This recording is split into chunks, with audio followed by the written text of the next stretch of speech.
조비가 공식 트위터를 통해서 도쿄도가 추진 중인 항공 모빌리티 혁명 프로젝트, 여기에 참여한다고 밝혔습니다. 2030년까지 도쿄라는 그 거대 도시에서요, 전기 수직 이착륙 항공기, EVTOL이라고 하죠. 네, EVT요? 이걸로 이제 소위 하늘을 나는 전기 택시 서비스를 실제로 구현하겠다, 이런 야심찬 계획의 일부라고 해서 주목을 받고 있습니다. 그렇죠. 상당히 큰 계획이죠. 이게 과연 메가시티 도쿄의 미래, 또 더 나아가서는 우리 다른 도시들의 이동성에 어떤 혁신적인 변화를 가져올 수 있을지 그 의미와 전망을 지금부터 좀 자세히 살펴보겠습니다. 네, 오늘 이 시간에는 그 조비의 발표, 그 이면에 있는 좀 더 큰 그림을 보려고 하는데요. 그러니까 도쿄의 항공 모빌리티 혁명 프로젝트, 이게 구체적으로 어떤 목표를 가지고 있고 또 어떤 구조로 진행되는지, 그리고 여기에 참여하는 다양한 플레이어들이 있지 않겠습니까? 네네. 그 역할을 먼저 좀 알아볼 필요가 있고요. 또 조비가 왜 하필 지금 이 시점에 미국 시장도 있는데 거길 넘어서 도쿄를 선택했는지, 그 전략적인 판단 배경은 뭔지 이것도 좀 분석해 보고요. 그 점이 정말 궁금하긴 합니다. 네, 그리고 도쿄도 정부는 이걸 통해서 뭘 그리고 있는지, 그 비전, 그리고 마지막으로는 이 기술이 가져올 어떤 잠재적인 파급 효과까지 여러 각도에서 한번 조명해 볼 예정입니다. 이게 좀 복잡하게 얽혀있는 퍼즐 같은데요.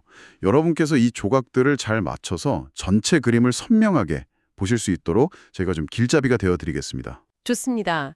그럼 가장 먼저 말씀하신 그 항공 모빌리티 혁명 프로젝트, 이 밑그림부터 좀 그려봐야겠네요. 도쿄도 정부가 주도한다고는 하는데 구체적으로 어떤 방식으로 이게 추진되는 건가요? 정부가 혼자 다 하는 건 아닐 텐데요. 맞습니다. 이게 도쿄도 정부의 UAM 상용화 구현 프로젝트의 핵심이긴 한데요. 근데 이제 재밌는 지점은 정부가 직접 운영 주체가 되기보다는 약간 판을 깔아주고 민간의 역량을 최대한 활용하는 방식을 택했다는 겁니다. 아, 그런 방식이군요. 네. 그래서 민간 컨소시엄이 실질적인 사업 추진의 중심 역할을 맡게 되는데 이 컨소시엄을 이끄는 것이 약간 의외라고 생각하실 수도 있는데 일본의 주요 부동산 개발 회사인 노무라 부동산 개발입니다. 네, 부동산 개발사가요, 항공 모빌리티 프로젝트를요. 저는 당연히 항공사나 기술 기업일 줄 알았는데 정말 예상 밖인데요. 그렇죠. 좀 의외죠. 여기에 이제 조비 에비에이션이 핵심 기술 파트너로 공식 합류했고 또 다른 중요한 파트너들도 있다고요. 이거 뭔가 각 분야 최고 전문가들이 모인 뭐랄까 특수팀 같은 그런 느낌인데요. 아, 그거 아주 정확한 비유신 것 같습니다. 진짜 어벤져스 팀처럼 각자 전문 분야가 뚜렷한 기업들이 딱 협력하는 그런 구조죠. 일본을 대표하는 항공그룹인 ANA 홀딩스, 그리고 자동차 거인 토요타의 항공 부문 계열사인 아에로, 바로 그 주요 파트너들입니다. 아하, ANA랑 토요타까지. 네, 여기서 중요한 건 각자의 역할 분담이 매우 명확하고 또 서로 보완적이라는 점입니다. 노무라 부동산 개발은 당연히 자신들의 강점, 그 부동산 개발 역량을 활용해서 도심 내에 EVTOL, 이착륙장, 즉 버티포트라고 부르죠. 네, 버티포트요? 이걸 건설하고 운영하는 데 필요한 부지를 확보하고 인프라를 구축하는 책임을 집니다. 어쨌든 하늘을 날기 전에 발붙일 땅이 먼저 필요한 거니까요. 그렇군요. 아, 진짜 땅 문제, 특히 도쿄처럼 복잡한 도시에서 그 이착륙 공간 확보하는 게 보통 어려운 일이 아닐 텐데 역시 부동산 개발사의 역할이 결정적일 수 있겠네요. 그럼 항공운송 경험이 많은 ANA랑 기술 기업인 에로토요타는 어떤 부분을 맡게 되는 건가요? ANA 홀딩스는 수십 년간 쌓아온 항공 운항 경험, 그리고 안전관리 노하우, 이걸 제공하는 거죠. 승객 수송이라든가 기체 정비, 운항 스케줄 관리, 그리고 무엇보다 중요한 안전기준 수립이나 규제 당국과의 협의, 이런 실제 항공 서비스를 운영하는 데 필요한 모든 전문 지식을 공유하고 시스템 구축을 돕는 겁니다. 안전이 정말 중요하죠. 그렇죠. 아무리 혁신적인 비행처라도 안전에 대한 신뢰가 없으면 상용화는 불가능하니까요. 한편 그 에로 토요타는 모회사 토요타가 가진 세계적인 수준의 대량 생산 기술, 그리고 품질 관리 노하우, 이걸 바탕으로 해서 기체 생산이나 유지 보수 효율화에 기여할 것으로 보이고요. 나아가서는 부품 공급망 구축이라던가 관련 서비스 개발 같은 UAM 산업 생태계 전반의 성장을 지원하는 역할을 할 것으로 기대됩니다. 와, 정말 각자 강점을 딱 극대화하는 짜임새 있는 협력 구조네요. 노무라가 땅을 책임지고 ANA가 하늘길 운영 노하우를, 에로토요타가 산업 기반을, 그리고 이 모든 것의 심장인 비행체 기술은 조비가 담당하는 이런 그림이군요. 정확합니다. 그럼 조비의 역할은 단순히 그냥 완성된 비행기를 납품만 하는 수준인가요? 아니면 좀 더 깊숙이 관여하게 되나요? 훨씬 더 깊숙이 관여합니다. 조비는 이 프로젝트의 어떻게 보면 심장이라고 할 수 있는 핵심 기술 제공자거든요. 당연히 주인공인 그 eVTOL의 기체 자체를 공급하는 게 기본 역할이지만 그것만으로 부족하죠. 그렇죠. 실제 도쿄 도심 환경에 최적화된 운항 모델을 개발하고 또 효율적인 배터리 충전 및 관리 시스템을 구축하고 전기 추진 시스템의 성능을 계속 개선하는 역할도 맡습니다. 또 실제 비행 전에 수많은 변수를 고려한 정교한 운항 시뮬레이션 데이터 이런 걸 제공해서 안전성을 높이고 운영 효율을 최적화하는 데도 기여하고요. 아, 시뮬레이션까지? 네, 여기서 우리가 주목해야 할 점은 바로 이 민관 협력 모델 그 자체의 중요성입니다. 도쿄도 정부는 정책적 지원하고 규제 완화를 통해서 길을 터주는 역할을 합니다. 예를 들면 복잡한 도심 상공의 공역을 어떻게 배분하고 관리할 거냐, 소음이나 안전 관련 기준을 어떻게 설정할 거냐, 이런 문제들은 민간 기업 혼자서는 풀기 어렵잖아요. 그렇죠. 정부 역할이 필수죠. 네, 이런 걸 풀어주고 민간 기업들은 각자의 전문 기술이랑 자본을 투입해서 실제 서비스를 구현해내는 반식인 거죠. 이러한 협력 모델은 앞으로 전 세계적으로 UAM 시장이 본격적으로 열릴 때 다른 도시들이 참고할 만한 중요한 선례, 하나의 표준 모델이 될 가능성이 매우 높다 이렇게 평가받고 있습니다. 확실히 정부와 민간이 각자 잘하는 역할에 딱 집중해서 시너지를 내는 방식이 현실적인 해법으로 보이네요. 자, 이런 탄탄한 협력 구조를 보니까 더 궁금해지는데요. 조비는 이미 미국에서 FAA, 미 연방항공청 인증 절차를 꽤 진행했고 2026년에는 미국 내 상용화를 목표로 하고 있잖아요. 네, 그렇죠. 근데 왜 하필 지금 이 시점에 미국 외 지역으로는 처음으로 일본, 그것도 도쿄를 선택했을까요? 어떻게 보면 미국 시장에만 집중하는 게 더 안전한 전략일 수도 있었을 텐데요. 그게 아주 예리하고 중요한 질문입니다. 이번 발표는 조비가 단순히 미국 내수 시장에만 머무르지 않고 본격적인 글로벌 시장 확장을 염두에 두고 있다. 이걸 보여주는 강력한 의지의 표현으로 봐야 합니다. 그럼 왜 일본이냐, 그리고 왜 하필 도쿄냐, 여러 이유가 복합적으로 작용했습니다. 우선 일본 시장의 특성을 좀 봐야 하는데요. 일본은 일반적으로 새로운 첨단 기술에 대한 수용성이 비교적 높은 편이고 사회 인프라도 잘 갖춰져 있죠. 네네. 또 도쿄를 비롯한 대도시는 인구 밀도가 세계 최고 수준이지 않습니까? 기존의 철도나 도로교통망이 매우 발달했지만 동시에 특정 시간대에는 정말 극심한 혼잡을 겪고 있고요. 바로 이런 점 때문에 지상의 교통 제약에서 벗어나서 하늘을 이용하는 새로운 이동수단, 즉 UAM에 대한 잠재적인 수요와 필요성이 다른 어떤 도시보다 크고 명확하게 존재하는 시장이다. 이렇게 볼 수 있습니다. 특히 도쿄 같은 세계적인 메가시티면 그 잠재 수요 규모만 봐도 상상을 초월하겠네요. 아침 저녁 출퇴근 시간, 지하철이나 도로 생각하면 와, 시간만 절약할 수 있다면 기꺼이 비용을 낼 사람들도 많을 것 같습니다. 정확합니다. 도쿄는 도심하고 나리타, 하네다 같은 주요 국제공항 간의 이동 수요가 엄청나거든요. 비즈니스 여행객이나 관광객들에게는 시간이 곧 돈이니까요. 그렇죠.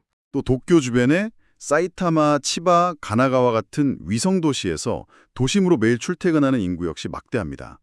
현재 이 구간 이동은 대부분 만원 전철이나 정체되는 도로에 의존하고 있는데 만약에 eVTOL 서비스가 상용화돼서 예를 들어 1시간 넘게 걸리던 공항 이동 시간을 15분, 20분으로 줄일 수 있다면 어떨까요?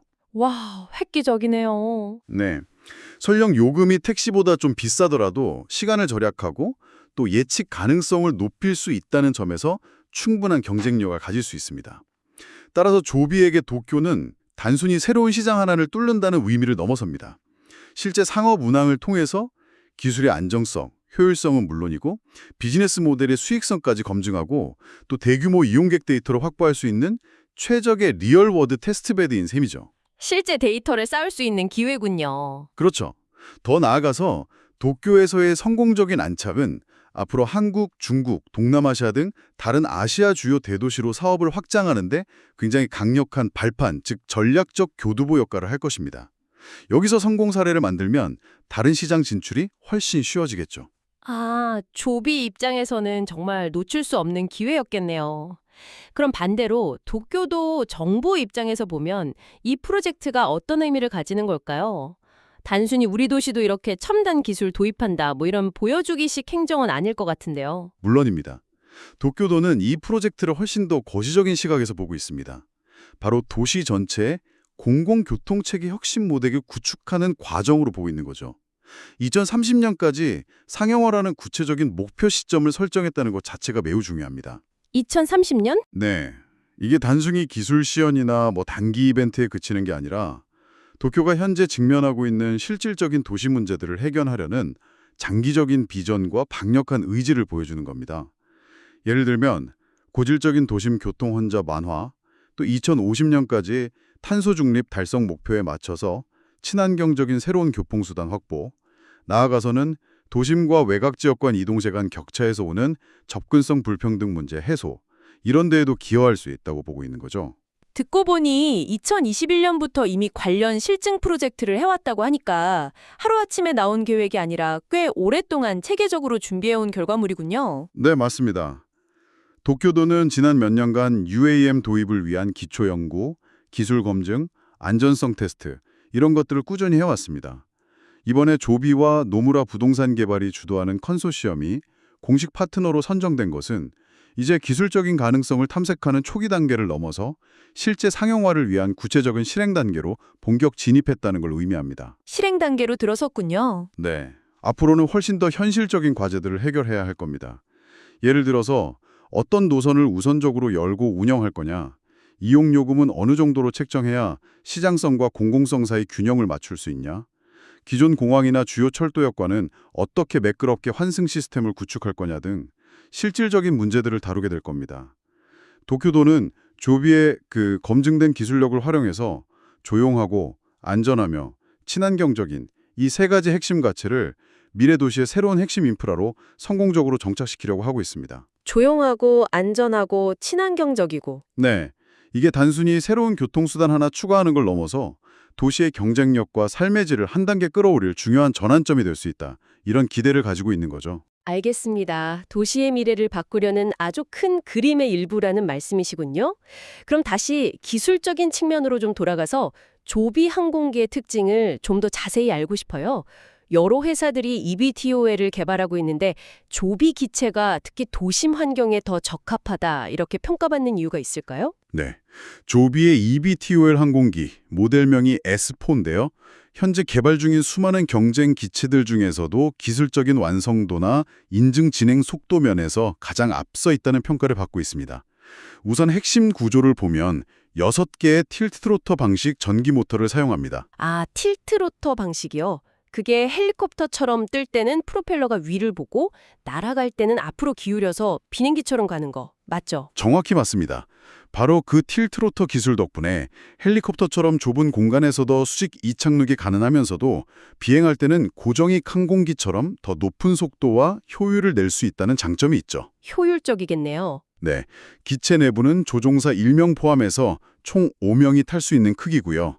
성능 면에서는 최고 속도가 시속 약 320km, 그러니까 200마일에 달하고 한 번 배터리 충전으로 약 160km, 100마일 이상을 비행할 수 있습니다. 이 정도 성능이면 도쿄 도심과 주요 공항 혹은 인근 주요 도시들을 연결하는 데 충분합니다. 와, 320km, 160km 비행 충분하네요. 네, 근데 조비 기체의 가장 중요한 기술적 차별점, 특히 도심 운용에서 핵심적인 장점은 바로 저소음과 친환경성입니다. 기존 헬리콥터와 비교했을 때 이착륙 시는 물론이고 순항 비행 시에도 소음 수준을 획기적으로 낮췄다고 알려져 있습니다. 아, 소음이 적군요. 네, 또 100% 전기로 구동되니까 비행 중에 탄소 배출이 전혀 없고 운영 및 유지 보수 비용도 기존 항공기에 비해서 상당히 낮출 수 있다는 장점이 있습니다. 특히 그 조용하다는 점은 와, 인구 밀도 세계 최고인 도쿄 같은 대도시에선 정말 타협할 수 없는 필수 요건이겠네요. 아무리 빠르고 편리해도 머리 위에서 계속 헬리콥터 소리 나면 시민들 반발이 엄청날 텐데요. 소음 규제도 굉장히 엄격할 거고요. 전적으로 동감합니다. 도심 상공을 일상적으로 비행하는 서비스가 되려면 저소음 기술은 선택이 아니라 생존의 문제입니다. 시민들의 수용성을 확보하지 못하면 지속 가능한 사업이 될 수가 없겠죠. 그렇죠. 조비는 자체 테스트 결과 자기네 항공기 소음이 이착륙 시에는 그냥 대화 소리 수준에 불과하고 100m 상공에서 비행할 때는 지상에서 거의 들리지 않을 정도다. 이렇게 주장하고 있습니다.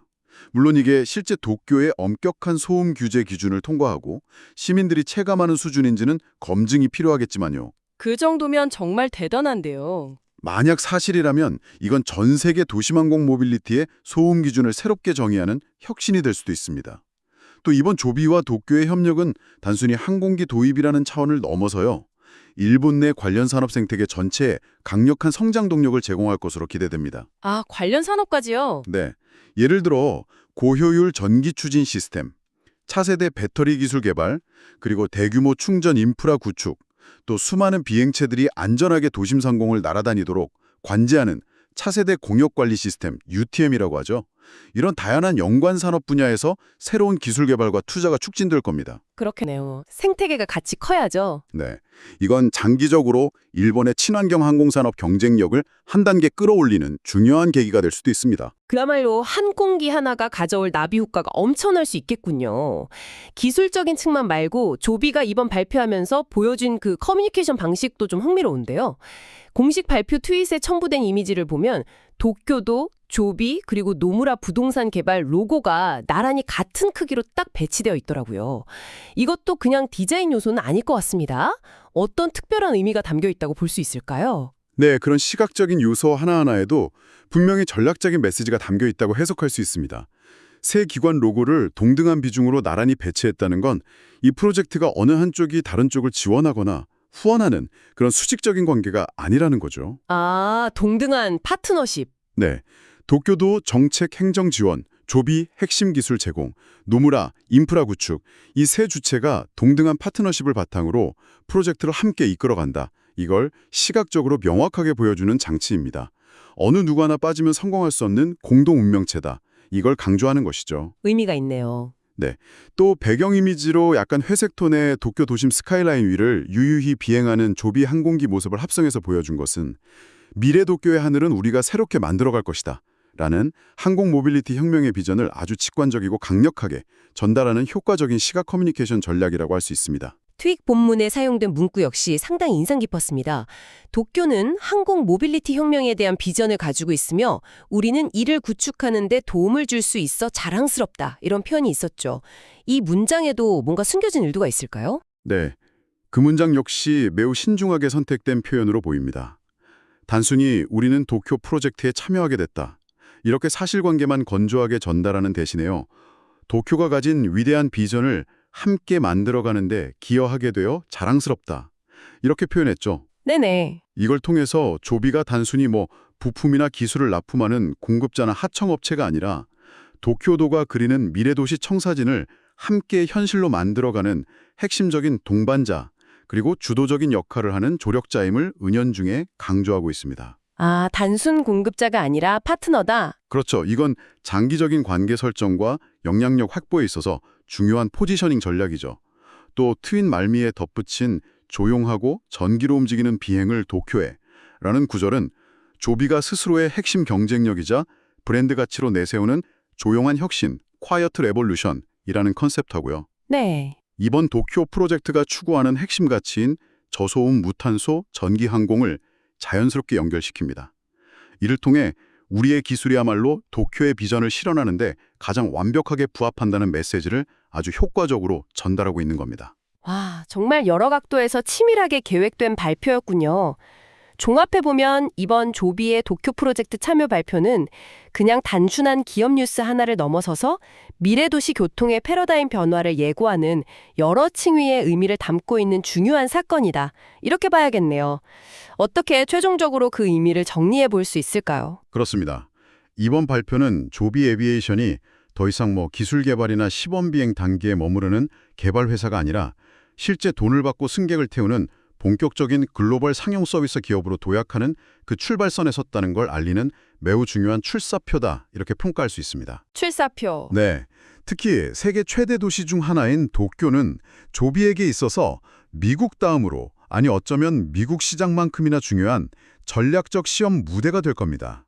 이곳에서의 성공적인 서비스 안착은 조비의 기술력, 운영 능력, 그리고 비즈니스 모델의 지속 가능성까지 시장에서 검증받는 결정적인 기회가 될 것이고요. 네, 중요한 기회죠. 뿐만 아니라 이건 향후 아시아 전역의 다른 메가시티들로 사업을 확장해 나가는데 강력한 추진력과 설득력을 제공하는 발판, 즉 아시아 시장 공략의 핵심 교두보 역할을 하게 될 겁니다. 아시아 시장 교두보 역할까지? 그렇죠. 2030년 상용화라는 목표 시점이 사실 그렇게 멀게만 느껴지진 않는데요.